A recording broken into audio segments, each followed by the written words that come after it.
Ha? Eto, ano sabi rito? Eto na naman ang mga eto ngayon, no, kasi kagaya na napag-usapan namin kahapon ni Boss Mark Ramos, etong si Meow Meow, no, si Congressman Meow Meow, medyo irrelevant na. Ay, kung gaano kabilis sumikat, ganun din kabilis bumagsak si ano, 'di ba?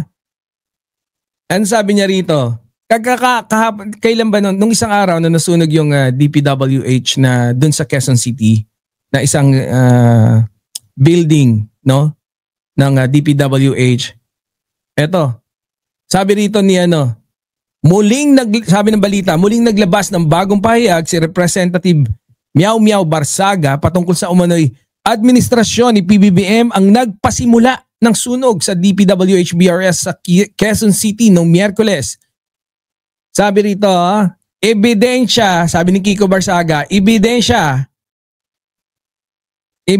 magpapakulong kina Romualdez, Ataide, Suarez at iba pa kasamang natupok sa Grabe, hirap sakyan ng topak na ito. Walang yang. Ayos sa promotion yan ang love your own. Diba, Boss Mark? Andiyan si Boss Mark. Eto, sabi ni, wala na talaga itong wala nang panibagong maitapik. No? Pag-iinitan yung DPWH. Pero kung meron ka naman mailalabas na ebidensya, no? Diyan kay Speaker Martin, Ataide, kay Congressman Suarez, no? At sa iba pa, pwede ka naming samahan dyan sa laban mo. Kaso, hindi mo man lang maayos ang kwelyo mo. Di ba? Hindi, medyo kasi, di ba alam naman natin na medyo may sa utak to eh. May tama, no? Marami naman na nagko-confirm yan, lalo na si Boss Mark Ramos. Kinonfirm na nga ni Boss Mark Ramos yan. Wala nang question mark. Alam na kagad na hinusgahan na. Hinusgahan na kagad.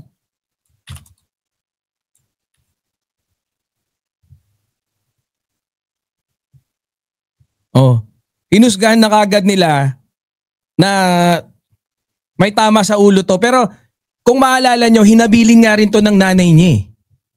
No? Hinabilin ng nanay niya na, yung anak ko may tama yan.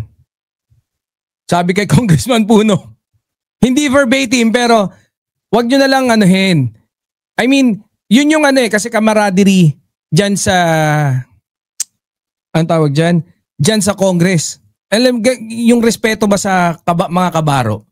No? We give it to them pero pag sobra na. Dapat yung mga ganito minsan nasasakulan eh. 'Di ba? Boy Bembang. Ayan na. Welcome, Boy Bembang. Akala ko hindi mo na ako kailangan. Kailangan mo pa ba ako? Para malaman nila na matigas ang birahan PH. Ano ba pinag-uusapan natin dito? Si Topak na naman. Yan. Eto. Asan na ba? Ayan ebidensya na magpapakulong kina Romualdez, Ataide, Suarez na natupok sa DPWH BRS dun sa Quezon City, yung sunog nung isang araw. Tarantado talaga mag-comment yan, May pangalan pa eh. May mga pangalan pa si Ataide, si Congressman Ataide, si Congressman Romualdez, si Congressman Suarez. Kala mo nasilip niya kung magsalita Ang sinabi na nga ng DPWH, di ba? Walang ebidensyang nasunog about sa mga ghost project at flood control. Inuuto na naman niya yung mga DDS. Siyempre. Di ba? Inuuto na naman yung mga DDS. Tapos yung mga DDS maniniwala na naman. Tapos iiwan na naman sila sa ere ni Boy Ticol. Di ba? Si Boy Kulot. Puro paulit-ulit na lang naman ng ganyan yan eh. Kaya tingnan mo, simula nung natapos yung Saan ba yun? Yung sa Rally. rally niya. Sa Forbes Park. Forbes Park. Pagkatapos na, wala na. Hindi na siya inano eh. Oo, wala na. Wala na kasi medyo talagang kahit yung mga siguro nagbi-build up dito, mukhang hindi nakapasa sa audition to eh. Pero mo isagot ba naman, busy po ako mag-computer nung gabi. Oo, yung meow niya, di ba? Oo. Oo. Imbis na mapabuti, napasama pa yung banatan nila eh. Wala nang bearing yan eh. Ano na lang yan eh. Kumbaga, ang tinatry niya ngayon, kaya sumusundot-sundot pa ng mga ganyang mga ano yan, sumusundot-sundot ng ganyang mga comment yan kasi napansin niya siguro na bumagsak yung popularidad niya.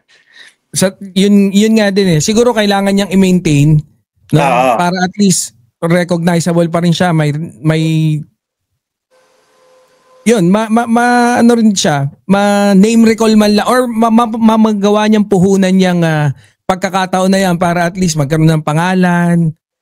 Hindi na siya pinapansin ng mga DDS ngayon. Na dati nung bago mag-rally, meron pa silang ingatan si Kiko Barsaga. Madami silang mga ganon. 'Di ba? Ano nga sabi ni Roque, super hot. Napaka-hot ni Gusto isubo, parang pagkain. Parang pagkain. 'Di ba? Hindi na pinapansin kasi nga ultimo si Banat Bay na dismaya eh. Totoo. Di ba yung naman kahit madidismaya ka naman talaga eh. Tingnan mo paano hindi sila inuto. Kailan ba nagkaroon ng rally ng alas 11 ng gabi ang umpisa?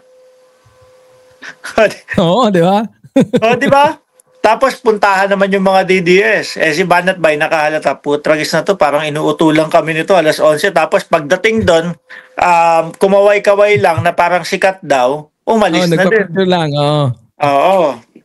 So, wala din talaga sa hulog eh. Kaya, pero si Banat Bay nagagalit pa siya nauto din naman siya, pumunta rin siya. Di ba? Oo. Lahat sila nadali. Lahat sila nadali ni Kiko eh. Tsaka yung duwag din. Hindi yung talagang palaban. Sabi nga ni Banat Bay, sigaw ka na sigaw, handa kang mamatay. Tapos ilang minuto ka lang tumagal. Natakot din kay John Vic. Nakita mo naman yung tikas ni John Vic. Sino kakawaya mo dyan? Ako ba? May mga client na pumapasok eh. May mga members na pumapasok eh. Nandito ako sa gym ngayon. Mga regulars? Oo. Ito. Sundan natin to. Isang tabi na natin yan si Meow Meow. No? At medyo... ito. Ang sabi rito ng balita, nagtangkang pasukin ng ilang rallyista ang tanggapan ng ICI na nasa loob ng compound ng Department of Energy. Yan. Kanina kinontent ko yan eh. Kinontent ko siya. Talagang nagtatakbuhan sila. And then, ang video rin na yun. Ang isinisigaw nila, Bongbong Marcos resign. Hindi alam mo na. So, alam na natin yan, di ba? Mga DDS. So, mapapansin mo sa kanila na talagang ito ba ay mga binabayaran na lang? No? Kasi kung talagang may puso at alam nila kung ano yung pinaglalaban nila, hindi sila sisigaw ng Bongbong Marcos resign dyan. Kasi nga, correct. Sino ba ang nauuna? Sino ang nagsabi na etong mga construction company na to, ito yung mga nangunguna na nakakakuha ng mga ganito, ganyan, mga malalaking mga proyekto. Tapos, sino ba nagpasimula? Sino ba nagpasimula nun? Si Bongbong Marcos. Tapos, paano mo i-connect yung sinisigaw nila na Bongbong Marcos resign? Yun nga eh. Yun yung mahirap doon. So, it's either, baka yung tipong binayaran na lang. Yung tipong, sige, bayad na lang. Sige, basta punta na lang kayo. Ganon. Hindi, kasi hindi malinaw yung advokasya na itong mga to. Marami na rin naman tayo nakita mga nagrarally, no? Pero kung kagaya niyan, hindi ko rin alam intention nila eh. Ba't daw ba sila kaya gusto nilang pumasok sa ICI? Ay gusto nilang ipahinto, ano daw, ihinto daw ang yung kumbaga may pinagtatakpan daw ang ICI. Eh, Ganun. ang minsan kasi yung mga nagpoprotesta or yung nagde-demonstrate, alam niyo may mga placard lang no na ipapakita tapos Ah, hindi naman nila intention na ano talaga na pumasok. Eto mga nagwawala eh. Ang gusto oo. lang talaga ng ibang mga nagrarally is parang magpakita mag-demonstrate sila, ipakita, isigaw nila yung hinanaing nila, no? Eto mga Gusto, to, hindi ko parang pang gusto riot nila eh, pang daw, kampihan. Hmm, gusto daw nila ipahinto kasi nga parang may kino-cover up, itigil ang cover up, yun yung sigaw nila. Sino ko cover up diyan? 'Di ba? Kasi eh mga kung hindi balanse ang ICI, nagreklamo na yung mga pinapunta diyan. Sila Mark Villar, correct. sila Joel Villanueva. Sinabi na nila doon sa ICI, wala doon, may mga kino-cover up lang doon, may mga tinatago mga ganito, ganyan mga boss nila. Nagsalita na yung mga 'yan. Correct. 'Di ba? Pero hanggang ngayon, Yun nga eh. Meron ako hmm, hindi ako talaga may singit ko lang kasi yung pagdating niya sa ICI, yan yung sigaw nung mga ano eh. Sigaw nung mga grupo ni Magalong eh ngayon. ano Yan daw? yung sigaw. Yan yung sigaw nila na yung ICI daw may pinagtatakpan. Iba daw talaga ang boss diyan kaya nga daw hindi na ano si Magalong makapag-imbestiga or kung bakit meron kumbaga yun yung famous naman line ni Mayor Magalong no. Respeto naman kay Mayor Magalong pero yun Baka nga, yung I ano, can't honor yung sinasabi niya. Yun, baka pinagtatakpan yung 110 million na tennis court. hindi sabi nalusutan na raw nila yun eh. Wala na yun, tapos na yun, sabi nilang ganun eh. Tapos na ba Oh, yun? ewan ko, sabi nila, sabi niya eh. O gusto Tapos na na daw lang, yan. tapusin na lang para hindi na pag-usapan. Ano na, Yun yun eh. change topic, parang ganun yung datingan nila. Oy, yun eh. Kaya naman umiyak yung si Magalong kasi nga bakit parang kasama ako dito kasama nga ako sa investigasyon eh. Kumbaga ang feeling ko iniisip niya is eto kasama na ako sa Lockdown dapat siya, mag-iimbestiga. skip dapat siya, yun siguro. Oo, ganon. No, eto kasama na ako sa mag-iimbestiga. Hindi na to hindi na ako iisipin nila na nag-iimbestiga nga yan eh. Oo nga. Paano mo sasabihin na may mga overpriced na mga yan, tennis court? Di ba? Yun nga. Kaso, kasali din eh. Lahat ng nag-iimbestiga, kasali din eh. Tsaka dapat niya, para mas lalong pagtiwalaan siya, sinabi niya, okay, go ahead. Sige, mas okay nga yan. Ako yung unahin. Kasi, Yun nga dapat. Kasi miyembro ako ng dito kahit sa gigilid ako, miyembro ako dito. So at least lahat tayong nandirito malinis na no pag nag-umpisa yung investigasyon. Tama. Yun nga yung ano niya eh. Pero ngayon ang nangyayari kasi we have to give it to Magalong din naman. Siguro may following din naman siya ng konti no. Nung na medyo naasar din siguro nung pagkakasibak niya. Pero people have to understand na ang ginawa talaga lang dyan is ang pumatay sa pag-ugnayan ni Magalong sa ICI is yung pagtamang hinala niya eh. Nagtamang hinala talaga siya.